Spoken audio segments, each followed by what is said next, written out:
मोहन की एक पत्नी थी जो बहुत बोलती थी और वो उसके ज्यादा बोलने से बहुत ज्यादा परेशान था। तभी एक दिन मोहन को उसके मित्र ने बताया कि जंगल में एक महात्मा आए हुए हैं, तुम अपनी पत्नी को लेकर उनके पास जाओ, वो तुम्हारी इस समस्या का जरूर समाधान निकालेंगे। मोहन अपनी पत्नी को लेकर महात्मा के पास गया और कहा, गुरुदेव कृपया कर आप ही इसे समझाइए, ये बहुत बोलती है। मेरे मना करने के बाद भी दिन भर इसका मुंह चलता रहता है। मैं इसे कितना समझाता हूं कि कम बोला कर चुप रहना सीख, लेकिन ये मेरी बात नहीं मानती और हर बार इसकी वजह से हमारे घर में लड़ाई होती है।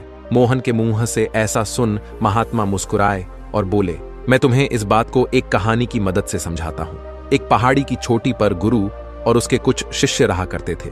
उन शिष्यों में से एक शिष्य ऐसा भी था जो बहुत ज्यादा बोला करता था। वह हर समय इधर उधर की बातें करता था और कभी शांत नहीं रहता था।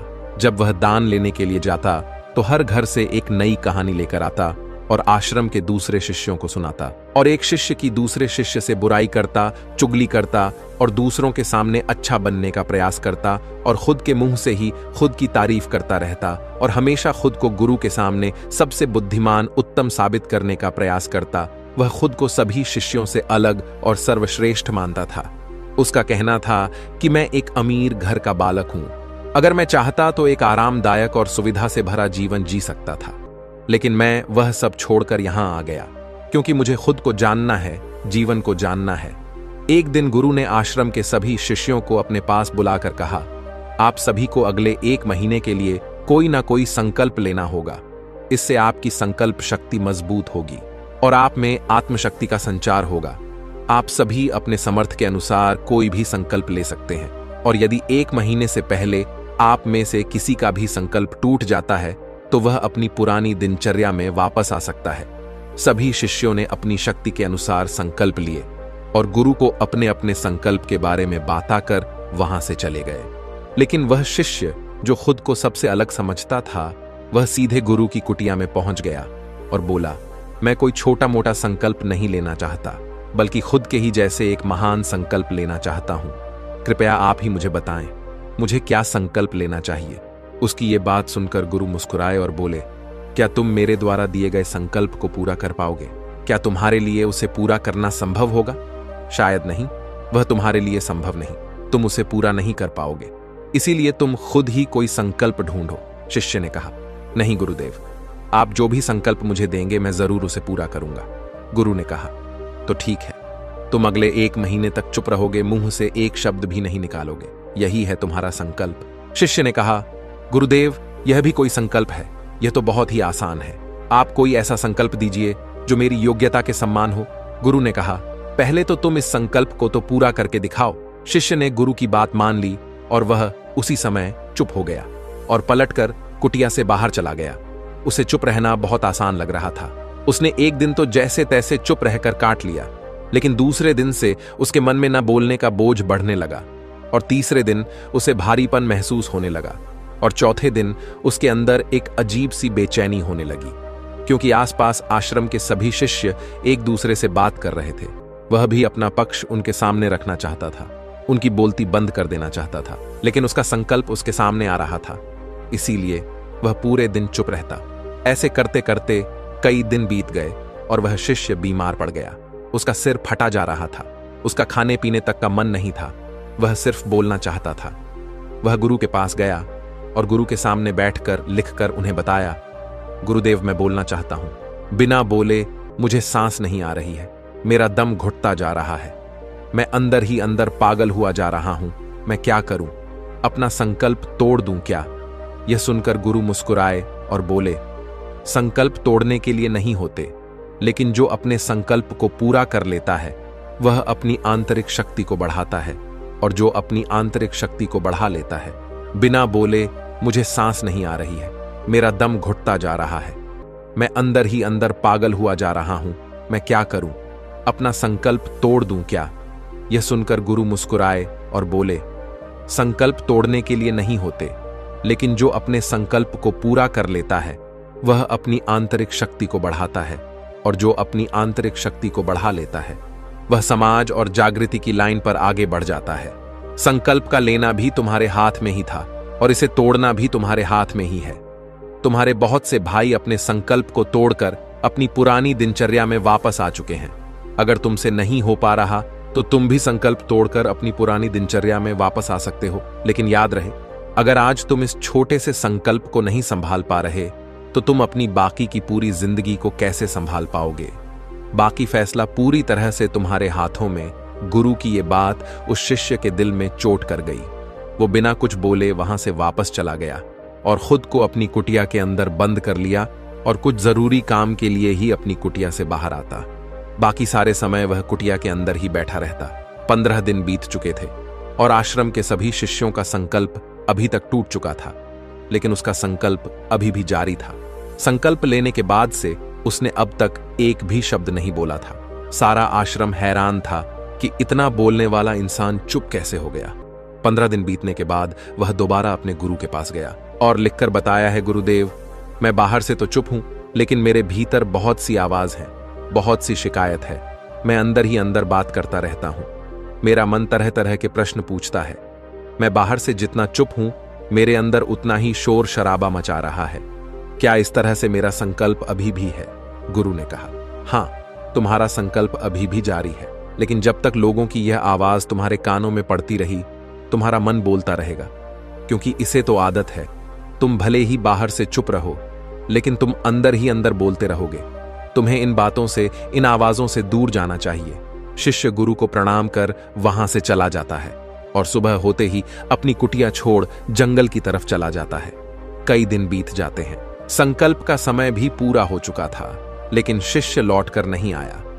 आश्रम में सभी को डर था कि कहीं जंगली जानवरों ने उसे खा ना लिया हो। इस बीच उसे ढूंढने की बहुत कोशिश की गई, लेकिन वह कहीं नहीं मिला। भाइयों ने मान लिया था कि उसे जंगली जानवरों ने खा लिया है, लेकिन गुरु को ऐसा नहीं लगता।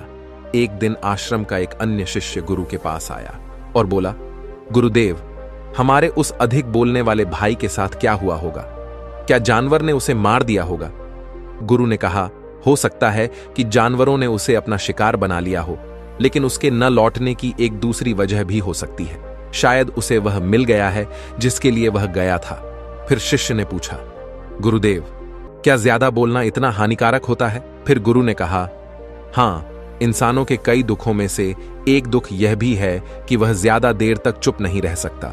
हमेशा कुछ ना कुछ बोलना ही रहता है। सिर्फ हमारे बोलने की वजह से हमारे आधे से ज्यादा दुख पैदा होते हैं। हम में से कोई भी चुप नहीं रहना चाहता। हम बस सामने वाले को सुना देना चाहते हैं, जो भी हमारे मन में है। सब निकाल कर उसके मन में बैठा देना चाहते हैं। उसे समझा देना चाहते हैं कि देखा, वो गलत है और मैं सही। इस तरीके से यह सुनने और सुनाने का काम पूरी जिंदगी चलता रहता है। लेकिन इस नासमझी में हम अपना जीवन, अपना समय और अपना सबसे कीमती पल जो जिए जा सकते हैं, जिनको अनुभव किया जा सकता है, जिसमें आनंद को प्राप्त किया जा सकता है, ये सबको देते हैं। लेकिन इसके बदले हमें मिलता क्या है? कुछ नहीं। सब व्यर्थ और बर्बाद हो जाता है। शिष्य ने पूछा, तो फिर इसका समाधान क्या है? गुरु ने कहा, पूरी जागरूकता के साथ अपने विचारों को देखना यही एकमात्र तरीका है। सारी मानसिक समस्याओं का वर्तमान में रहकर चिंतन करना, पूरी जागरूकता के साथ अपना काम करना जीवन में चमत्कारिक बदलाव ला सकता है। उसके बाद वह शिष्य गुरु से अपने सवालों का उत्तर पाकर गुरु को प्रणाम करके वहां से चला गया। उस शिष्य को आश्रम को छोड़कर गए 3 महीने का समय बीत गया था, लेकिन उसकी कोई खबर नहीं थी। अब तक तो सभी गुरु भाइयों ने उसके वापस लौटने की उम्मीद छोड़ दी थी। लेकिन एक दिन वह आश्रम लौट आता है, लेकिन अब वह वो नहीं था जो यहां से गया था। उसके अंदर एक गजब का बदलाव महसूस किया जा सकता था। उसके चेहरे पर एक गजब का ठहराव और आंखों में नमी थी। आश्रम में आते ही उसे सभी गुरु भाइयों ने चारों तरफ से घेर लिया था और बातें करने लगे थे। वह भी अपने गुरु भाइयों से बातें करने लगा। उससे बात करने वालों ने यह अनुभव किया था कि अब वह पहले जैसा नहीं रह गया था। उसके मुंह से एक एक शब्द बहुत ही मधुरता के साथ निकल रहे थे। थोड़ी देर तक गुरु भाइयों के साथ बात करने के बाद वह सीधा गुरु की तरफ चला गया। उसने गुरु के चरण छुए और कहा, क्या अभी भी मेरा संकल्प जारी है? गुरु ने कुछ देर तक बड़े ध्यान से शिष्य की आंखों में देखा और कहा, हां, तुम अभी भी मौन हो। तुम्हारे मुंह से एक भी शब्द नहीं निकल रहा और तुम्हारा संकल्प अभी भी जारी है। शिष्य ने कहा, गुरुदेव, जब मैं आश्रम से गया तो मैं मुंह से तो चुप था, लेकिन मेरे अंदर बहुत सी आवाज थी। मन में बहुत से प्रश्न थे और वह बंद नहीं हो रहे थे। फिर मैं जंगल में चला गया इस उम्मीद से कि वहां मुझे शांति मिलेगी और मेरे मन की बकबक कम हो जाएगी। लेकिन मैं जितना एकांत में जाता गया, मेरे मन की आवाज उतनी ही तेज होती गई। मेरे भीतर की पुरानी से पुरानी आवाज मुझे सुनाई देती गई। तब जाकर मैंने महसूस किया कि मैं कितना गलत कर रहा था। जब मैं अपने परिवार वालों और अपने दोस्तों को बुरा भला कहता था, तो उस समय मुझे लगता था मैं सही कह रहा हूं। जब मैं अपने दोस्तों की एक दूसरे से चुगली करता था, उनका मजाक बनता था, तब भी मुझे यही लगता था कि मैं उनसे बेहतर हूं और मैं सही कर रहा हूं। लेकिन उस दिन मैंने पहली बार महसूस किया कि मैं कितना गलत करता था। कई दिनों तक ये आवाज, ये शिकायतें मेरे अंदर चलती रहीं, लेकिन धीरे धीरे करके एक दिन ये सारी आवाज मेरे अंदर से समाप्त हो गई। अब मैं भीतर से भी मौन हो गया था। उस घने जंगल में बाहर से बोलने वाला कोई था नहीं और मेरे भीतर आवाज बची ही नहीं थी। और उस दिन मैंने पहली बार मौन का सही अर्थ समझा। मेरे चारों तरफ बहुत शांति थी। हालांकि अभी भी कुछ आवाज सुनाई आ रही थी जो पहले भी आती थी, लेकिन अब वह सभी आवाज मुझे स्पष्ट रूप से सुनाई दे रही थी। हवा के चलने की आवाज, चिड़िया के बोलने की आवाज और पानी के बहने की आवाज, ये सारी आवाज मैंने पहली बार पूरे होश में सुनी। अपने चारों तरफ इतनी शांति मैंने कभी पहले महसूस नहीं की थी। इस शांति को भंग करने के लिए मैंने पहली बार अपने मुंह से कोई शब्द निकाला, हे ईश्वर, ये कैसे शांति है, सब कुछ इतना चुप क्यों है, ऐसा क्या हो गया। लेकिन मेरे चिल्लाने के बाद भी शांति भंग नहीं हुई। सब कुछ पहले जितना ही शांत था, बाहर भी और अंदर भी। गुरुदेव, मैंने अपने गुरु भाइयों से बात की और आपसे बात की। मैं बोल रहा हूं, मैं चल रहा हूं, मैं सब कुछ देख रहा हूं, लेकिन मैं अपने अंदर एकदम एकांत में मौन में रहता हूं। जब मैं खुद में भी शोर करना चाहता हूं, तब भी एकांत में ही होता हूं। अब सब दिखाई पड़ने लगा है, सब सुनाई पड़ने लगा है। गुरु ने कहा, जब तक हम बाहर की तरफ मुड़ते रहेंगे, भीतर अशांति ही रहेगी। लेकिन जिस दिन हम भीतर की तरफ मुड़ जाएंगे, तब हमारे मुंह से कुछ भी निकलेगा। हम शांत ही रहेंगे। दुनिया में जितनी भी बुराइयां हैं, ज्यादातर हमारे बोलने से ही उत्पन्न होती है, क्योंकि हम चुप रहना नहीं चाहते। हमें जितनी जरूरत है, हम उससे कहीं ज्यादा बोलते हैं। हम सामने वाले को सुनना नहीं चाहते, बल्कि उसकी बोलती बंद कर देना चाहते हैं। उसे समझा देना चाहते हैं कि मैं कौन हूं, मैं क्या कर सकता हूं। और यही हमारी जिंदगी का मकसद बनकर रह जाता है। हमारी सारी ऊर्जा व्यर्थ के बोलने में बर्बाद होती रहती है।